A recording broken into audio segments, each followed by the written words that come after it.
Hey everyone, I am really excited about today's video because I have a special guest for you.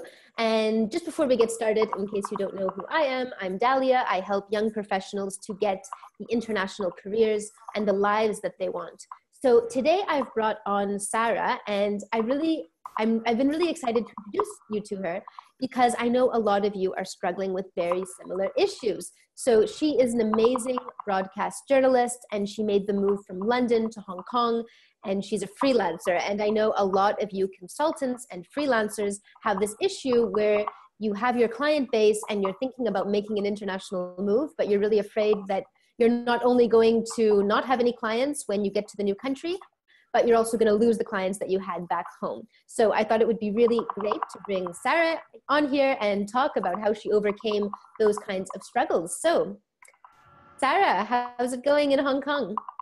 Hey, yes, having a great Sunday. The weather's been amazing, not like Europe where it's freezing cold, and taking advantage of that. And I've been going on a few hikes and meeting new people, so all good, no complaints.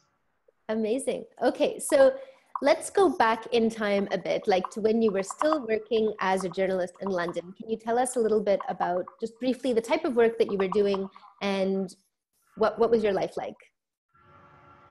So I have been a professional journalist for about 7 or 8 years now, probably coming to 8 years. And for the bulk of that, I've been freelance, partly due to personal choice and partly just due to the way the industry is structured in the UK for various reasons. They seem to prefer freelance consultants as opposed to full-time staff.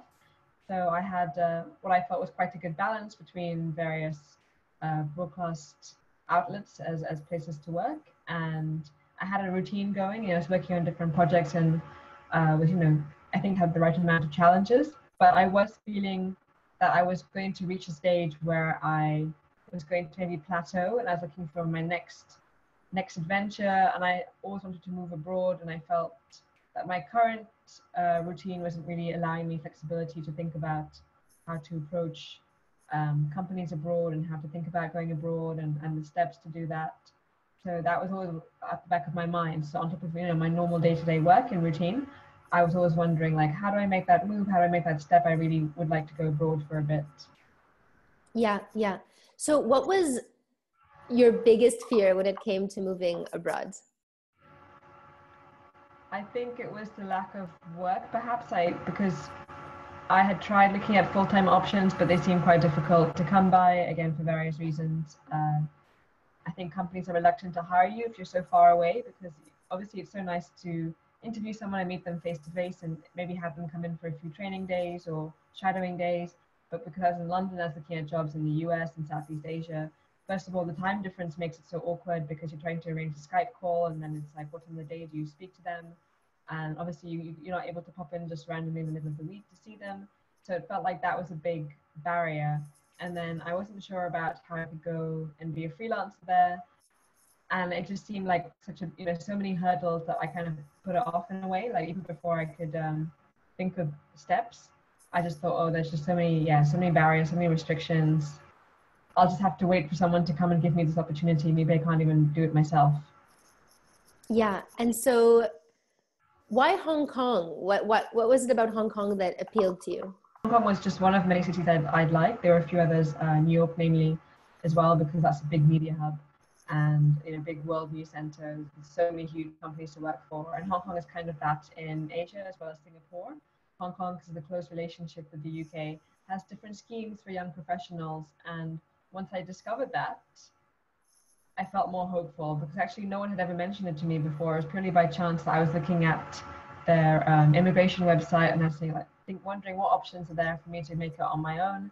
And I saw they have the special scheme where you can come out here and you can be a freelancer for a short period of time. And I thought, let me see if I can really do this on my own now. I think you encouraged that. You said, what's the worst that'll happen? So you set your sights on Hong Kong. You decided that you were just going to go for it, and then you got help, like to make a plan to get over those fears and some of those hurdles. And I remember after you arrived in Hong Kong, you actually got 2 jobs as a freelancer for 2 major news organizations within the first week of getting there. Yes, and that was because so actually it was around this time last year, last March, when I made this decision. if you're a freelancer, you know that summer is a good time for you because a lot of staffers go on holiday with their family, and it's, you know, the peak holiday time. So newsrooms, like many companies, are empty. So in that way, it was a great timing for me. So I arrived in Hong Kong in the summer, and I had already built this foundation. I had kind of put my name out there, made people aware that I was coming and what my skill sets were, what my interests were. And then, yes, like you said, within the first week or two, I had went out to all these companies, had chats with them, and luckily they offered me quite a good amount of work to start with. So it wasn't like I was unemployed for months and months. It happened very quickly. So how did it feel when you first got those job offers? Yeah, it's great. It's great because you spend so much time working and planning, and of course you're anxious. You're nervous because it's so far away, more than 5,000 miles from London. I had, set money aside because once I decided I was going to do this, unfortunately, as a freelancer, you have more costs in some ways because no company is sponsoring you to fly out to destination or provide accommodation. So I had to really plan and budget. And so once I knew that it was going to work out and that I was going to get paid and work in Hong Kong, it felt great. It was a huge relief and it was really exciting. Fantastic. And so, what are the kinds of things that, in terms of your professional life, like what have you been able to learn by making that move? It's just new challenges. I was really looking for new challenges, and I think to be in my career, I'm an international news journalist. And even though I thought I had good knowledge of Asia, to come out here and really understand the region a lot better, and the dynamics and the politics of the countries in East Asia, that's been really interesting. And I've got to work for a brand new news company, which is very well known, that I haven't worked for before, and I've been regularly freelancing with them for 7 months now, and I'm like that's a great addition to the CV. It's a very well known company, and meeting new people as well, meeting new colleagues who have different backgrounds, different experiences. Hong Kong has a very exciting blend of people. So you've got lots of Europeans, Australians, Japanese, Koreans, and just having that in my day-to-day life has been great. Yeah. So what would you say to someone who's in a similar situation, like they're living somewhere and they really want to make a move abroad, but they have all of these kinds of challenges in terms of making that move? What would you tell them? I say you should really think about why you want to make the move, because it can seem exciting and exotic, but you have to really understand yourself. What are you hoping to achieve? So, you and I often discuss this, like, is it just to go on a holiday? Because that's different. If you just want a break, a career break, and you want to travel, then maybe just taking like a 3-month sabbatical is better. And yeah, I think we discussed this a lot.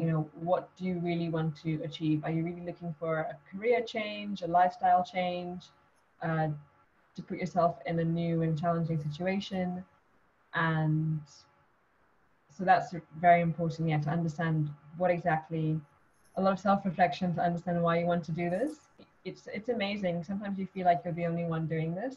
And as soon as you start to put feelers out there, put the word out there, you realize that hundreds, if not thousands, of other people are in a similar situation or have similar thoughts.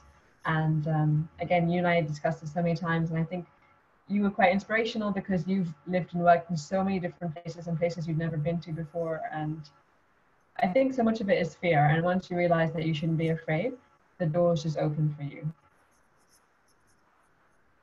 Okay, that's fantastic. So next steps for you, because I know you said you were now enjoying Hong Kong so much that you don't want to have to go back to London.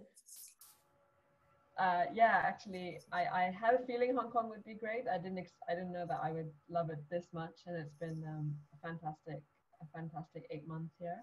And I am now looking at how to stay here more permanently. So that's something to consider, that what you think could be a short-term stint might actually end up being a long-term one if you really enjoy the experience.